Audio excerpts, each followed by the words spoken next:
Salam əziz Sport 1 izləyiciləri, ötürmə yenidən efirdədir. Həmişəki kimi mən İlkin Sultanlı, Kamal Bayramovla birgə verilişi sizə təqdim edirik. Kamal, xoş gəlmişsən. Xoş gördük.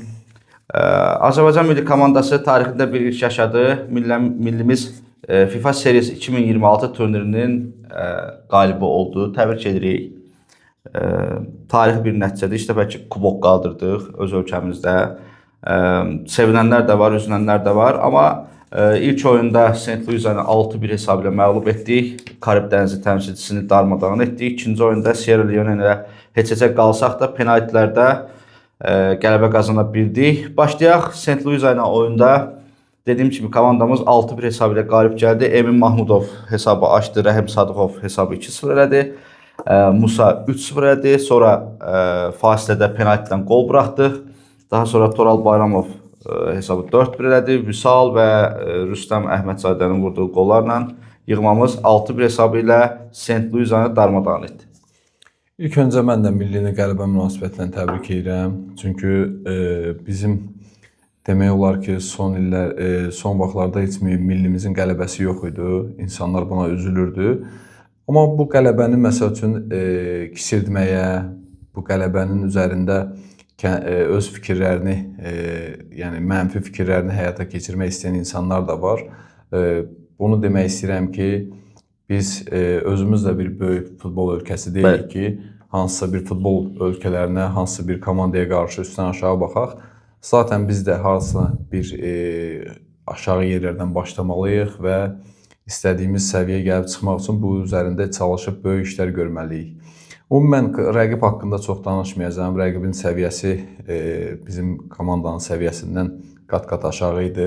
Amma buna baxmayaraq, biz burada Azərbaycanı təmsil ediriksə, uşaqlar layiqincə mübarizə apardılar. İlki Husky 6 top vurmaqla rəqibə, bu da bir ilk oldu. Bunu da yeri baş məşqçi ilə biz həyata keçirdik. Ümumən bu turnirdə bir çox ilklərə imza atdıq. Bu da sevindirici haldır ki, yeri mütəxəssisdən Husky meydanda olan futbolçuların da demək olar ki, %95% də hamısı əslən həqiqətən də burada doğulub, burada böyüyüb, başa çatan futbolçulardır. Bu da sevindirici bir haldır. Rəqib haqqında çox danışmağa ehtiyac yoxdur. Onların da bir ilki idi. Onlar da mən düşünürəm ki, yəqin bir qarşıda bir 4 ildən, 5 ildən, 6 ildən sonra o komandada hansısa bir formalaşma bunlar üçün də bir təcrübədir. Baxacaq ki, bir yaxşı səviyyədə futbol sərgiləməyə başlayırlar. Mən qələbə münasibətindən millimizi təbrik edirik və bu qələbəyə üstdən aşağı baxan insanlar, ətrafımızda olan dostlarımız, tanışlarımız, digər futbol ictimaiyyətində olan insanlar çalışaq ki, özümüzə qiymət verək və özümüzün xırda, böyük qələbələrimizi sevinclə qarşılayaq. Düşünmürəm ki, orada, bax bu məsəl üçün burada verilən bu kubokdur. Bunlar hamısı bizim tərəfindən hazırlanan bir şeylər deyil. Bu hansı FIFA tərəfindən yazılan bir nizamnamədir. O mövzuya gec gəlmək istirdim, üzrəm söz kəsirəm. Ruanda millisi də bu kubokun qalibi olub. Ruanda millisində çıxış edən 3 futbolçu Azərbaycan Milli Premyer Liqasında oynayır. Miçes qardaşları. Qolu vurub Leroy Miçes finalda Estoniyanı məğlub ediblər. Biz hansı ki Estoniyanı məğlub edə bilmədik. 3 qardaş, 2 qardaş dedim səhv eləmirəmsə, 3 qardaşın üçü də oynayıb. Və hər iki oyunda 3 qardaşın üçü də oynayıb. Joelens Miçes də oynayıb, Leroy Miçes də oynayıb, Joy Slate Miçes də oynayıb. Hansı ki bizdə Karvandan heç ümumiyyətlə oyuncu çağırılmayıb, amma Joy Slate Miçes Karvanın əsas heyət üzvüdür. Hansı ki Zirədən bizdə Qismət Əliyev, Ceyhun Nuriyev düzdür? Başqa yox idi. 2 futbolçu çağırılıb. Aydın Bayramov. Özür istəyirəm, Aydın Bayramov 3 futbolçu çağırıb. Miçes orada əsas turnirin futbolçusu olub. Leroy Miçes. Yəni bu turnir qol da vurub. Miçes axırıncı oyunda Estoniya ilə oyunda qol vurub və turnirində oyunçusu olub. Bizdə Elvin Cəfərquliyev oldu turnirin oyunçusu. Açıq Elvin çox yaxşı oynadı. İndi mövzuya keçməyək. Yəni nə demək istəyirəm, Azərbaycan Premyer Liqasında çıxış edən 3 futbolçu bir öz ölkəsini çempion edə bilirsə, bizdə yəni Miçes qardaşlarından daha yaxşı oyunçular da var. Axı Joelens Miçes çox səviyyəli futbolçudur. Biz Qarabağın futbolçuları səviyyəsində Sabahın ən yaxşı futbolçusudur, Premyer Liqanın ən yaxşı futbolçusudur. Çünki bombardiridir. Başa düşdük. O Miçes şeydə çıxıb. Hər üçü də oyunun ortasında çıxıblar. 56-cı dəqiqədə yoxsa 60-cı dəqiqədə dəyişiblər. Düzdür, Karvan futbolçusu sonradan daxil olub meydana.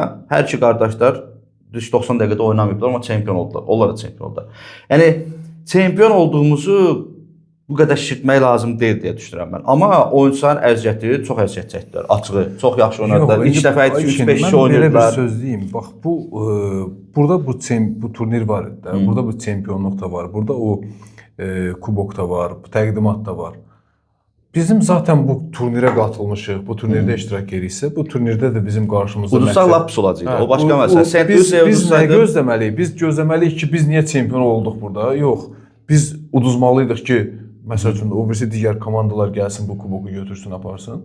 Ən azından bu turnir var, bu kubok var.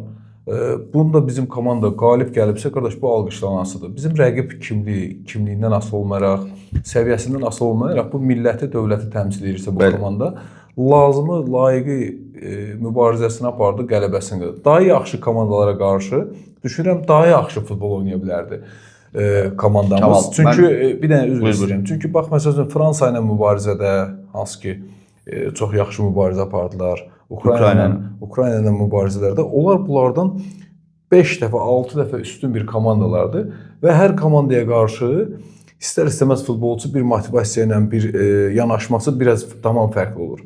Və çıxdıqları rəqiblərə qarşı bugünkü gündə mübarizə aparıb qələbə qazanıblar. Orada o demək deyir ki, bu qələbə qazanmışıq, bu kuboku verirlər bizə. Yox, biz bu kuboku istəmirik. Bu elə belə turnirdir. Biz belə bir şey deyirik. Elə bir şey də yoxdur, yəni. Zaten biz bu kuboku götürmüşük, veriblər. Bunu nəyə görə biz bunu aşağılayırıq? Nəyə görə biz bu birimiz məhəllə komandası adlandırırıq, birimiz digər kobud istifadələr var ki, biz zaten Nərmanov qədər bir ölkədir Saint-Louis. Yəni məhəllə komandası da açıqdır. Yəni yox, məhəllə komandası olur. Bu o ölkənin ölkədir də, qardaş, ölkə kimi tanınır, ölkənin təmsil edir. Biz də bir ölkəyik. Biz də böyük bir futbol ölkəsi deyilik. Futbolla baxanda biz də böyük bir futbol ölkəsi deyilik. Ona görə də yəni bu bizim xırda da böyük də hansısa bir qələbələrimiz olduğu halda bu bir növ bizim yerli futbolçuların 95%-i demək olar ki, burada doğulub, burada boya başa çalan futbol öz yetirmələrimizdir. Ondan sonra məşqçilər heyəti, digər şəxslər demək olar ki, bəlkə də son illərdə, son neçə ildə ki, birinci dəfədir belə bir atmosfer yaranır. Və biz buna dəstək olmalıyıq. Çox xoşbəxtəm həqiqətən. Hətta mən dünən bir dostumla baxırdım. Ona dedim ki, Mahir Əmrəli ilə Bəhlul və Nərman olsaydı, biz Sierra Leone-də rahat tutacaqdıq. Hələn bəzi çatışmazlıqlarımız var idi. Müdafiədəki boşluqlar hiss olunurdu. Məsələn, Anton mütəmadi oynamır da, indi öz ölkəsində. Əvvəllər oynayırdı, indi çıxış elədiyi Cənubi Koreyada çox oynamır. Rahil Zədədən təzə qayıdıb, təzə başlamışdı. Əsas müdafiəçimizdir. Bəhlul ölkənin ən yaxşı müdafiəçisidir. Mən Mahiri Azərbaycan millisinin ən yaxşı sağ cinah milliyeri adlandıraram bu dəqiqə üçün. Oynasa da, oynamasa da belə. Yəni Nərmanı da həm hücum potensialında düzü çox adam tənqid edir. Özümüz də bəzən çox tənqid edirik. Bəziləri lağ edir. Amma Nərman çox fayda verir. Qarabağa olması da milli oyunlarda fayda verir. Ən yaxşı halda Elvin Cəfərquliyevlə anlaşmaları çox yaxşıdır. Dəhşətli şəkildə yaxşıdır. Yadıma gəlir Ukrayna ilə oyunda, yəni millimizin son qollarını Nərman vurub, Emin vurub. Onlar da olsaydılar, məncə Sierra Leone-nin də çox, yəni penaltilərə getməyəcəkdi, uda bilərdik. Amma bir şey də var ki, onların heyətində 7 milyonluq, sən demə futbolçu biz danışmışdıq, Manchester City'nin futbolçusudur. Nitsaya icarəyə verilib. Bizim millinin heyətində 7 milyon avro dəyər olan futbolçu yox idi. Ümumən bizim Sierra Leone oyuna mən çox ciddi yanaşmamışdım. Çox da yaxşı olmuş. Bizim millinin ümumən futbolçu dəyərini götürəndə 7 milyon eləmir.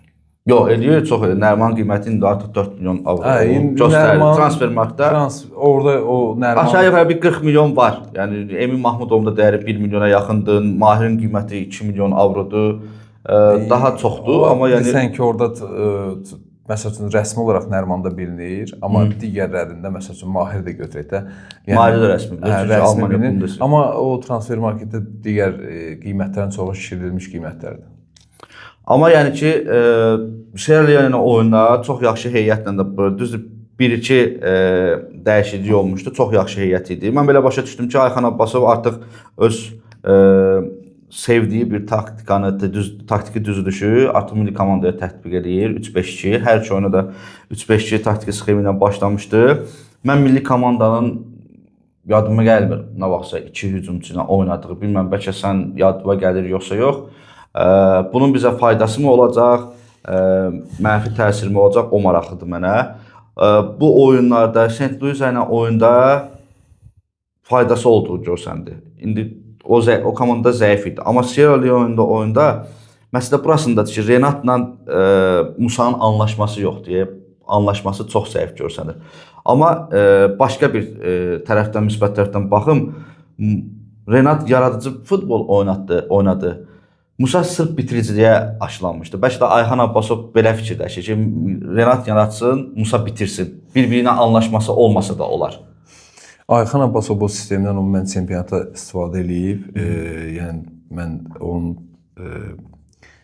onunla bir yerdə işlədiyim vaxtda da 3-5-2 sistemindən istifadə edib, Toronto-da da edib, Sumqayıtda da, Zirədə də bunlardan tətbiq edib və bu sistemi üstün cəhətini və mənfi cəhətini daha yaxşı bilən insanlardan biridir. Düşünürəm ki, ona da bir vaxt lazımdır. Bir oyundan, 2 oyundan istədiyi sistemi tam olaraq izah edə bilməyəcək. Bir də ki, məsəl üçün, hansısa bir sistemi komandaya oturtmaq üçün ümumən ona zamana ehtiyac var. Yəni, uşaqlar onu doğru, onun fəlsəfəsini bilmək üçün, istəyini başa düşmək üçün ona böyük bir zamana ehtiyac var. Yəni, bir qısa bir... Hansı ki, biz o zamanı əznəblərə tanıyırıq. Əznəblər gəlir, istədiyi fərqli-fərqli fikirləri, sistemləri həyata keçirmək üçün 2 il, 3 il, 4 il, hətta vaxtlar gedir. Darmadağın olunur. Hətta, məsəl üçün, məğlubiyyətlərində belə rahat şəkildə oturub o, məsəl üçün, millətin, xalqın qabağında hansısa bir müsahibəsini, açıqlamasını verəndə çox rahat şəkildə heç bir itirəcəyi bir şey yoxdur. Amma yeri mütəxəssisdir, ona da bir dənə vaxt lazımdır, o sistemini də otuzdurmağa. Amma bu şəkildə yox. Bizim bugün, məsəl üçün, oyundan sonraki yazılar, has ki, mənfi yazılar deyirəm, indi müsbət yazanlar da var, mənfi yazılar deyirəm, bir çox hallar təkrarlanan ki, mənfi çoxalıb.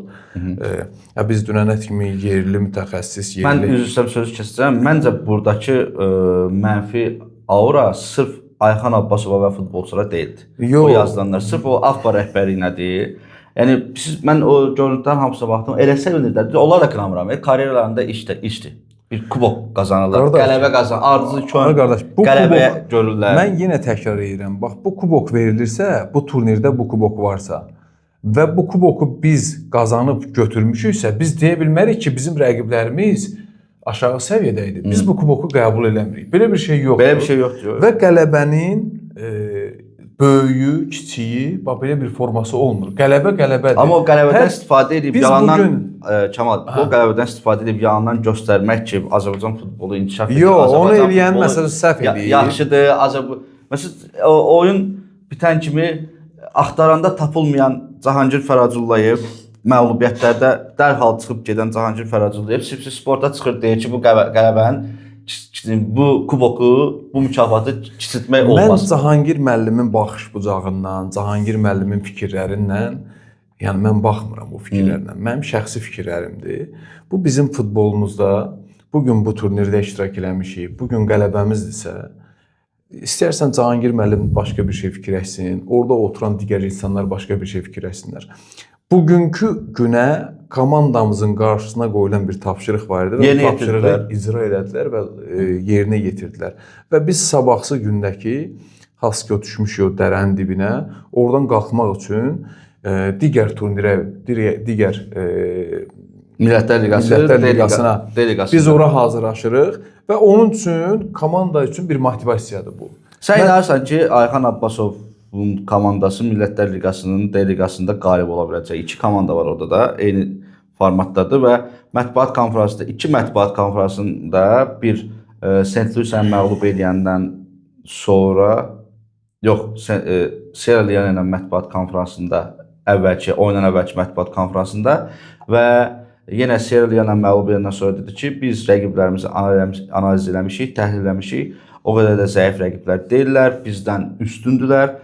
Hansı ki, Liechtenstein Tanzaniyanı uddu, biz Tanzaniyaya məğlub olmuşduq. Litva da Gürcüstanla heç elədi. Bizim bu dəqiqə futbolumuz, milli komandamız Gürcüstan milli komandası səviyyəsində deyil. Mənə görə bu açıqlamalar, düzdür, ona sual verilmişdi, bu tərzdə cavab verdi. Bu açıqlama əvvəlcədən əl yeri qoymaqdır. Yəni bizim rəqiblərimiz o qədər asan deyil.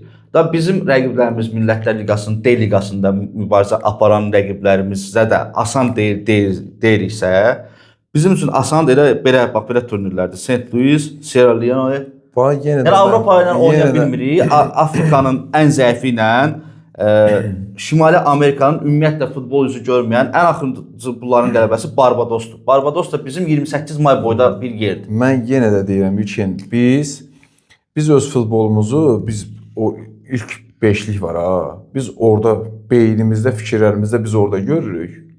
Biz futbol olaraq inkişaf eləməmişik. Mən təbii ki, orada görmürük. İlk yüzlükdə görürəm amma yəni. Biz ilk yüzlükdə görürəm.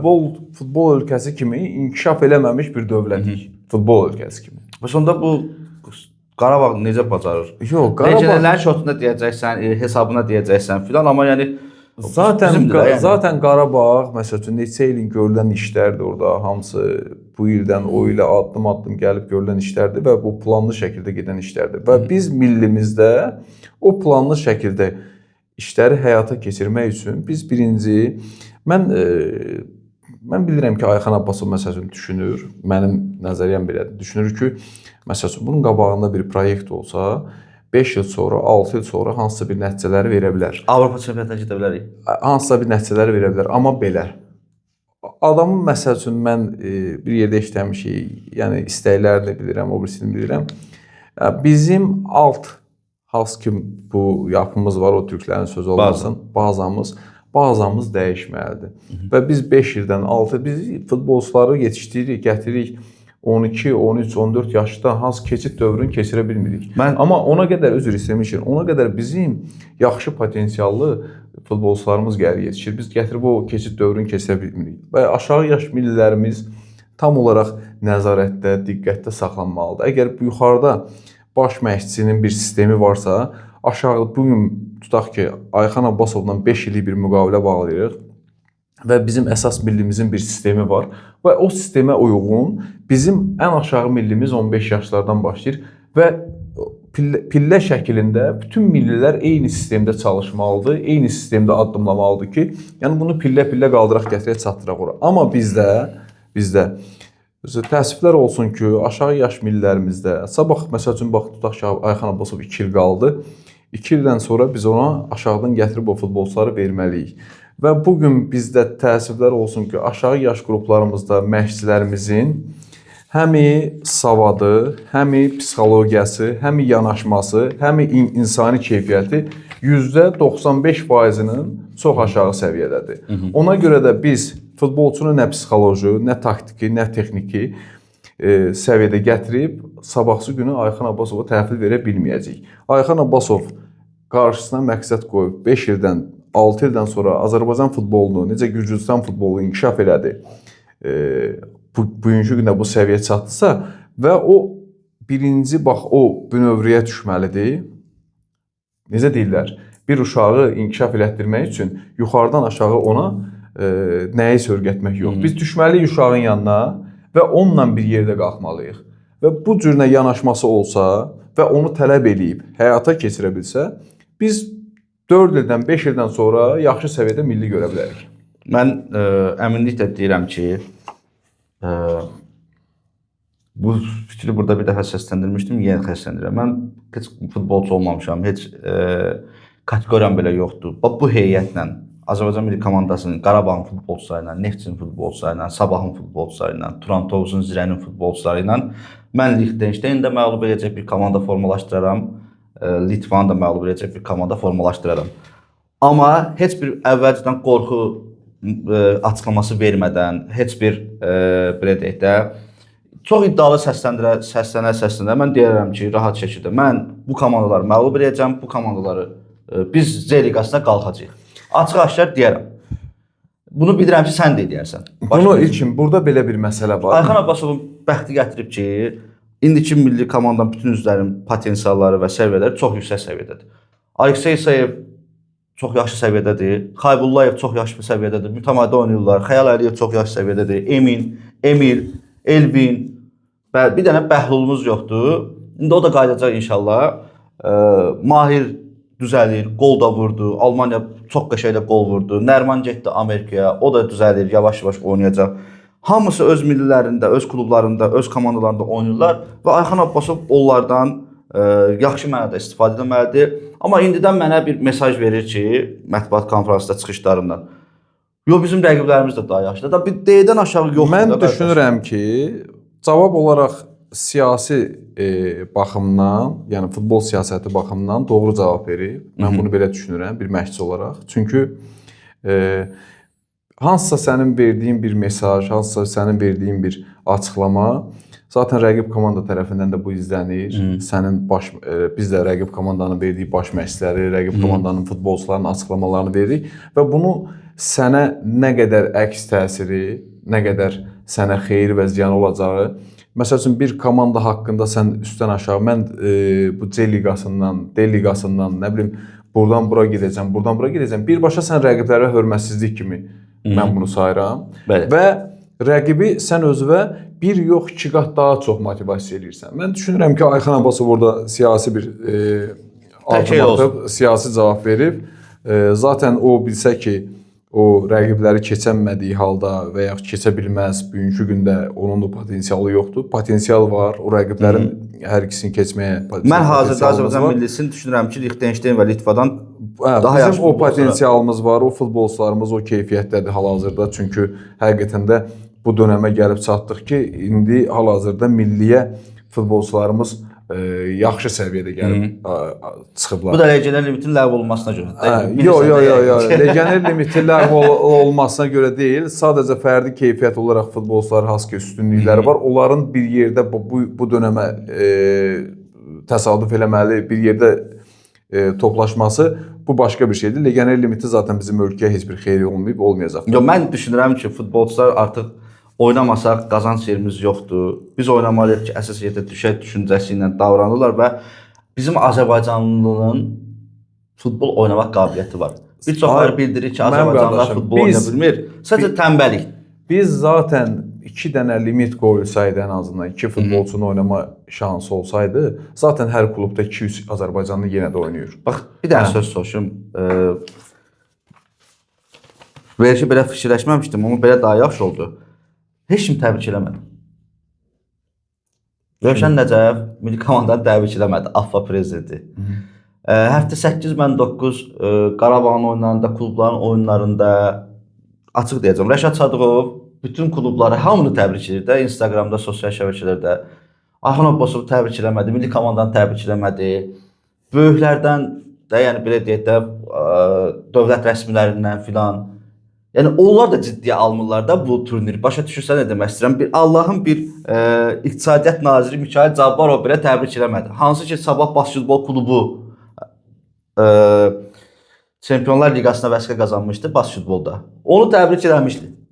Azərbaycan tarixində ilk dəfə FIFA seriyası, FIFA'nın özü təbrik elədi bizi, FIFA'nın özü. Çünki özünün keçirdiyi turnirdir. Amma Azərbaycan səviyyəsində, yəni yenə təkrar edirəm, Rəşad Sadıqov hamını, Kamal Bayramov gedir bir xaricdə Süp futbol klubu ilə bir uğur əldə edir, onu təbrik edir. Kamal Umudlu hansısa bir Avropa liqasında oyun idarə edir, onu təbrik edir. Ayxan Abbasovu təbrik eləmədi, milli komandanı təbrik eləmədi, AFFA-nın prezidenti milli komandanı təbrik eləmir, bir dövlət rəsmimiz milli komandanı təbrik eləmir, deputatımız yazır ki, bu kənd komandasıdır, o da təbrik eləmir. İndi burada ictimaiyyət mi günahkardır?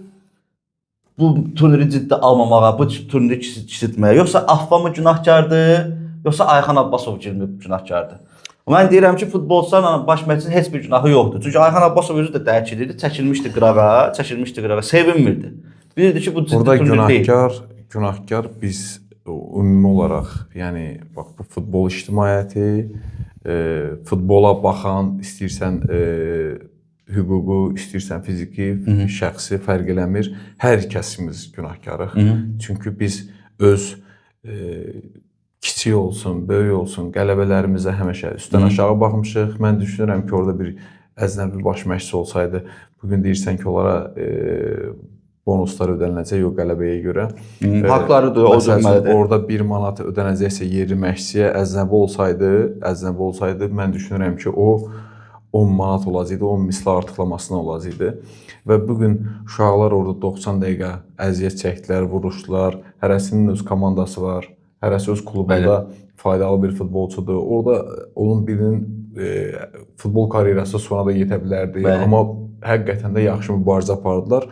Orada təkcə o 1 manatdan, 10 manatdan və yaxud bizim bu yanaşmamız haçan ki düzələcək,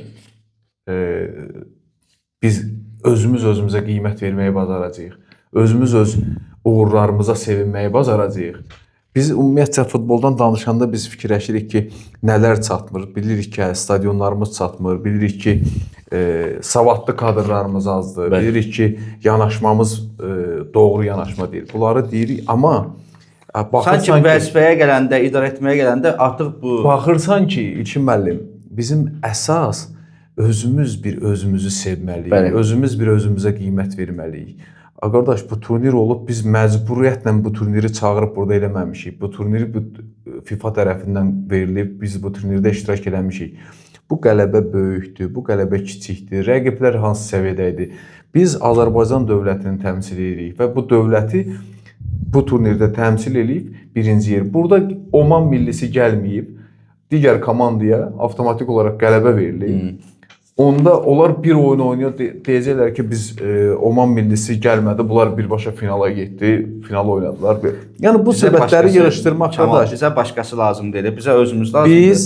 Mən deyirəm ki, bax stadionu olmayan klubları normal, bizim cəmi cümlətanı normal peşəkar 10 dənə belə, 12 belə, 22 klubumuz var. Onlar da belə deyək, yarım-yarmalaqdır. Biz özümüzü sevməliyik. Stadionu, bax stadionu da qoy qırağa. Biz sənin oyunundan sonra, FIFA oyunundan sonra sənin stadionundan su şırıltı ilə aşırdı, bütün dünyaya biabır olduq biz. Bax, onu mən o məsələlərə gəlmək istəmirəm. O məsələlərə gəlmək istəmirəm. Hərə öz işini vicdanla görsə, bizim bu cəmiyyətdə dövlətimiz, millətimiz, birliyimiz, bərabərliyimiz üçün böyük bir faydamız ola bilər hər insanın. Biz oturub fikirləşməyək ki, bugün buradan nə oldu, yedim, mənim o keçən dəfə dediyim kimi də, yəni təkrarsızlıq olmasın, mənim xunamda olsun, halal olsun, haram olsun, fərq eləmir. Qardaş, biz bu dövlətin evlatlarıyıq, biz bu dövlətdə canımızı qoyarıq bir qarış torpağı üçün, qanımızı verərik bir qarış torpağı üçün. Ona görə də, qardaş, eləmişik də, yəni daha artıq eləməyə ehtiyac yoxdur, eləmişik də, yəni elə bir şeylər olmasın. Zaten bizim məqsədimiz birinci növbədə biz millət olaraq, biz idmanda, digər sahələrdə biz öz millətimizin uğurlarını sevməliyik, uğurlarına sevinməliyik. Biz sevinmədiyimiz halda, qardaş, yəni zaten hər millətin, hər dövlətin içində öz millətinin, dövlətinin uğuruna üzülən insanlar çoxdur. Üzülən insanlar çoxdur. İndi mənim bu sözümdən kimsə götürməsin ki, sən nədən danışırsan? Biz futbolu belə görürük. Qardaş, biz zaten böyük futbol ölkəsi deyirik. Bəli, qəbul edirik. Amma son olaraq bunu deyim ki, bundan sui-istifadə edib Azərbaycan futbolunun indiki AFFA rəhbərliyinin inkişaf etdiyini deməsinlər. Yəni Cahangir Fərəzulluyev çıxıb spirtli sporta, qaça-qaça çıxıb spirtli sporta ki, mən müsahibə vermək istəyirəm. Yəqin ki, müxbirlər çağırıb, yəni başqa vaxt biz də çağırırıq. Başqa uduzanlı oynanlardan sonra çağırmışıq. Bir dəfə çıxıb səfərdə 6-0 hesabı ilə məğlub olduğumuz oyundan sonra Santuşun vaxtı. Onda çıxıb tələb olunub orada ki, gəl hesabat verməlisən. O da dedi ki, Santuşu göndərməliyik, hesabat tələb edəcəyik. Bir onda danışmışdı, bir də bu sevincək olub danışıb. Yəni bundan istifadə edib Azərbaycan futbolu inkişaf edib filan deməsin. Düzdür, indi orada da normal danışıb, bunu bir başlanğıc olaraq gözləyirik, amma kiçilməsinlər. Amma biz bunu da böyütməyək də həm də böyütməyək bu uğuru. Yəni bizim üçün belə deyək də, birlik kuboku səviyyəsində bir turnir idi. Bizim üçün belə deyək də, hansı ki zəif, bizim klublar çempion olanda zəif komandalar gəlirdi də. Yəni Zenit ikinci komandasını göndərmişdi, Inter 15-0 darmadağın elədi. Heç vaxt Zenit həmin Interə əsas komandası ilə Interə 5 dənə vurardı. Neftçinin uğrunda da olsun çempion olanda. Bir Neftçinin birinci dəfə çempion olanda bəzi komandalar güclüydülər. Onda da yəni Rusiya klubları ikinci komandalarını göndərirdilər. Ukrayna komandaları ikinci komandalarını göndərirdi. Amma onlarla qarşılaşmamışdıq. Xəzər Lənkəran da birlik kubokunu götürəndə Paxtaxor. Yəni bizim üçün birlik kuboku səviyyəsində bir turnirdirsə, sevinməyə dəyər. Yəni belə öz ölkəmizdə öz o bir dənə sevindirici məqam oldu. Sumqayıtda azarkeşlər biraz gəldi. Bəlkə birinci oyunda çox gələrdilər. O leysan oldu, yağış oldu. Biletlər satılmışdı açığı, biraz bilet satılmışdı. Leysana, yağışa görə azarkeşlər gəlmədi. Bir də fərdi oyuncuların nəticələri oldu. Məsələn, Emin Mahmudov bir qolda Qurban Qurbanovdan uzaqlaşdı. Səncə neçə qola qədər davam edəcək Eminin rekordu? Yəni neçə qol vurub karyerasını bitirəcək? Mən indi Eminin bugündən sonra nə qədər oynayacağı haqqında bir söz deyə bilmərəm də. Yəni azı bir 32 yaşı var, 35-ə qədər oynayar da yəqin ki. Bizim futbolda məsəl üçün bu futbolçunun idman formasını yaxşı səviyyədə saxlayır. İndi Emin peşəkar bir futbolçudur. Bilirəm ki, özünə xas ki ona lazım olan o ayaqlardır, bədəndir, bu şeylərə yaxşı diqqət edir. Bu məktəb görüb də Rusiya futbolu məktəbini görüb. Yox, məktəbdən getmir. O qədər məktəb görən futbolçular var ki, məsəl üçün, amma ona diqqət eləmirlər. Düşünürəm, hələ hal-hazırda bir 2 il rahat oynaya bilər. Bu 2 ildə də ki, yəni qarşıda da ki, bu məsəl üçün Millətlər Liqası var. Orada da fərqlənə bilib. 4-5 qol vura bilər. Daha yaxşı nəticələrə. 20-ni keçər səncə, yəni 20-ni keçər. Mən 4 qol qalıb da 20-ni keçməyə. Düşünürəm 20-yə çata bilər. 20-yə çata bilər, amma bir də baxırıq ki, məsəl üçün 8 oyun, 7 oyun milli qol vurmur və o da 8-7 oyunda gəlib 2 il müddət edir. Millətlər Liqasında 4 dənə oyunumuz var.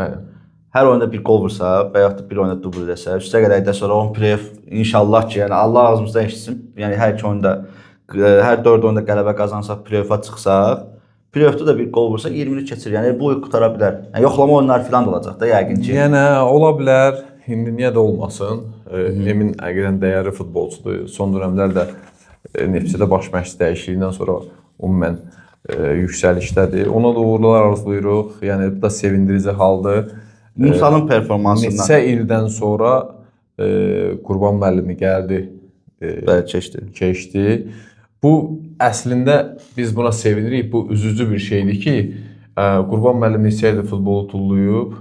Sən bilirsən də St. Louis tarixində ən çox qol vuran futbolçu biz lağ elədiyimiz 20 qol vurub milli komanda tarixində. Yəni Qurban müəllim neçə ildir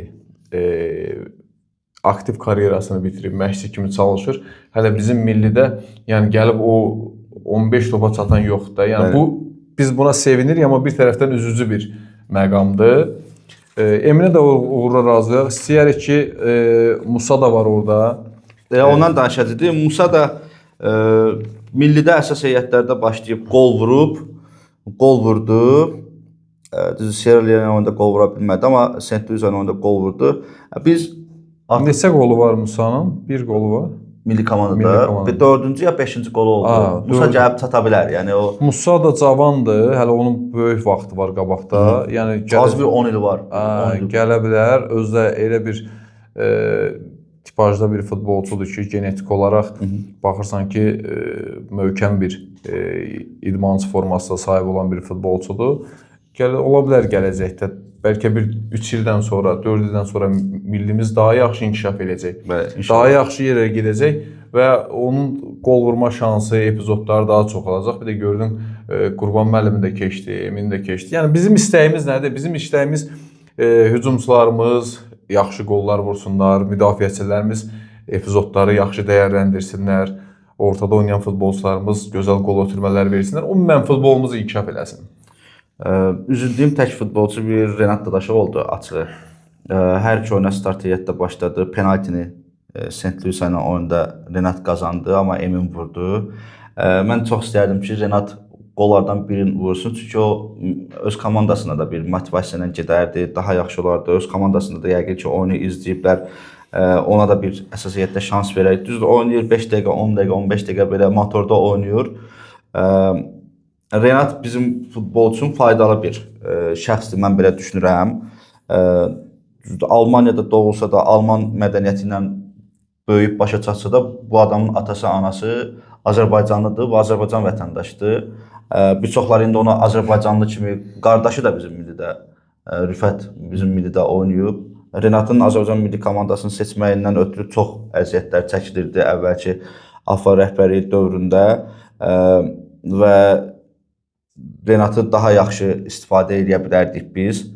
Özünün fərdi səhvləri oldu, özünün karyera baxımından səhv seçimləri oldu. Bir şey ki, bu adam Eintrachtda əsas 17 komandasında bombardir olmuşdu. Almanya milli komandasından burada turnir var idi. Kaspian Cup turniri var idi. Orada yaxşı nəticə göstərmişdi. Finala çıxmışlar səhv eləmirəmsə. Orada kəşf olundu ki, belə bir futbolçu Rüfətin qardaşı var. Azərbaycan millisinə çağırmaq olar. Və Almaniyanın nəşrlərindən biri də belə bir açıqlama vermişdi ki, indi onlar da bizi günahkar hesab edirlər ki, bu adam Almanya milli komandasını seçsəydi, yəni bizim millilərdə oynamaqda davam etsəydi, Renat Dadaşov dünya səviyyəli bir hücumçu ola bilərdi. Səhv eləmirəmsə, Eintrachtda köməkçi məşqçi belə bir açıqlama vermişdi zamanında. Bu turnirdə qol vura bilməməsinə üzüldüm açığı. Daha bir sevindirici məqam nə diqqətimi çəkdi? Rəhim Sadıqov qol vurdu, asistlərdən birini elədi. Musaya asisti Rəhim elədi. Sierra Leone oyunda da ən gec çıxan, yəni oyundan 80-cı dəqiqədə, 80 dəqiqə oynadı. Rəhimin üstündə qurub sanki Ayxan Abbasov oyunu, komandanın oyununu. Bu mənə görə yaxşı oldu. Yəni həm də o göstərmiş oldu ki, mənim Turan Tovuz futbolçusuna hər hansısa bir futbol problemim yoxdur. Belə məqamlarda bu toplanış deyək də, bunun toplanışı, bu turnir Azərbaycan millisinə çox fayda verdi. Yəni deyirəm, maksimal səviyyədədirlər performansları, bəlkə bundan daha yaxşı performans göstərə bilərlər Azərbaycanlı futbolçular və bütün hamını da bir normal komanda olaraq, bir çoxları ailə deyir o bir şeyə. Mən ailə kimi deyilməsinə razı deyiləm, amma normal komanda, bir ordu kimi yığa bildi Ayxan Abbasov bu komandanı və mən düşünürəm ki, özü nə qədər ehtiyatlı danışsa da, özü nə qədər ehtiyat etsə də, Liechtenstein və Litvadan daha güclü komandayıq. Və Ayxan Abbasov da inanıram ki və əminəm ki, Millətlər Liqasının C qrupuna, C liqasına vəsələ qazanacaq. Uğurlar duyuruq biz də. İstəyirik ki, komandamız yüksəlişə doğru geçsin. Bizə ayrılan vaxt başa çatdı. Sağ olun, salamat qalın. Gələn görüşlərə görüşmək üzrə. Sağ olun.